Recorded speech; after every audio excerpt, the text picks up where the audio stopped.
In this video, we discuss phase transitions. The concept of phase is more complicated than it seems. It involves several concepts such as symmetry and other parameters that are well outside the scope of this class. So in this class, we ignore most of the complications and we simply define a phase as a specific state of matter such as solid, liquid, or gas. And if you have a transition between one state to another, we call this a phase transition. For example, the melting of ice from solid to liquid is a phase transition. Now let's imagine that you have a block of ice in a container and the temperature is 0 degrees Celsius. Then you transfer energy to this ice, and so the ice will melt, and at some point all the ice has molten and you have liquid water. The temperature of the water is still the same, 0 degrees Celsius, and this is another example that shows that heat is different from temperature. So how much heat is necessary to melt ice? People have measured this, and we know that you need 334 kilojoule per kilogram of ice. And this value is called the latent heat of fusion. And we will use the symbol LF for the latent heat of fusion. Now let's keep applying heat to the liquid water. The temperature will increase, and at some point we will have liquid water at 100 degrees Celsius. So how much heat is necessary for that? In fact, you already know how to calculate this based on the previous video. The heat is given by mc delta T. The specific heat of water is 4190 joule per kilogram per Kelvin, and delta T is 100 degrees. So you need 419 kilojoule per kilogram of water. Now let's keep applying heat to the liquid water.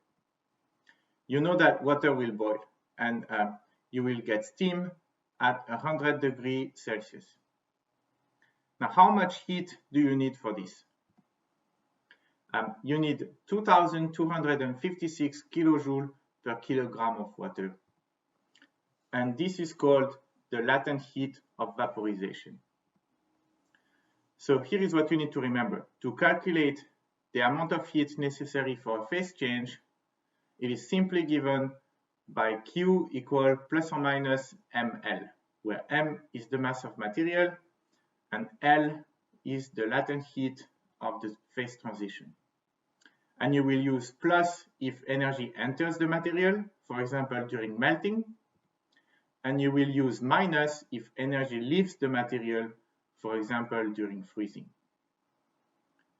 Now, in this example with water, take a look at the values for the heat. Right? To warm up the water from 0 to 100 degrees Celsius, we need 416 kilojoule per kilogram. But to boil all the latent heat of vaporization is 2256 kilojoule per kilogram. So you see that boiling water requires a lot more heat than warming up water. And that is why if you warm up a certain amount of water, water will start boiling after a few minutes, but it will take much longer to completely evaporate.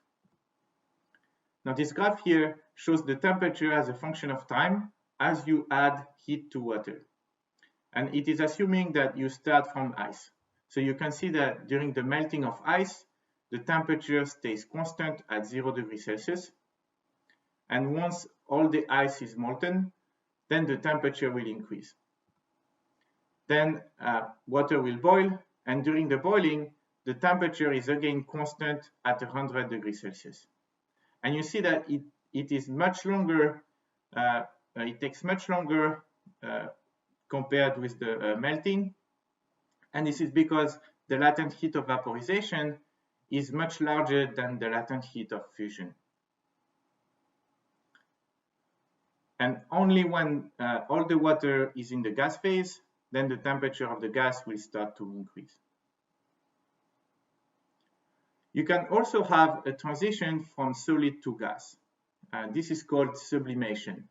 and there will be a latent heat of sublimation. This here is the pressure versus temperature phase diagram for carbon dioxide. And you can see that at ambient pressure, carbon dioxide, CO2, does not have a transition to a liquid phase. It will transform from solid directly into gas at minus 78.5 degrees Celsius. And this is what is called dry ice, right? Because it will not melt, it will directly convert into a gas. An example that shows that it takes energy transfer to evaporate water is sweat. Right? The evaporation of sweat takes energy from your body, and that means it will cool down your body. Another case when this happens is when you step out of the shower and you feel cold. Right? This is because your skin is wet and the evaporation takes energy out of your body. Now, sweating will be very efficient if the sweat evaporates quickly. And for example, this will happen if there is wind or if the air is dry. Right? That is why a hot, humid day feels much more uncomfortable than a hot, dry day. Right? Our body is able to use sweating to cool itself down, but when it is too humid outside, then this mechanism does not work so well. Another example is when you get an injection. The nurse will apply some alcohol on your skin just before the injection, and it feels cold. Right? And this is not because of the stress that you feel cold. It is because alcohol evaporates quickly. And to evaporate, it takes energy from your body. Now, finally, I will mention one more thing about the latent heat. Because some energy transfer is required, if this energy transfer is blocked, then the phase transition does not happen. And this can lead to what is called supercooling or superheating. That means you can remain liquid below the freezing temperature, for example, because the release of energy did not happen somehow. So, for example, a heat pack is an example of a supercooled liquid. Right? It should be solid, but it stays liquid. And if you trigger the transition, then it will freeze and release all of the energy when this happens.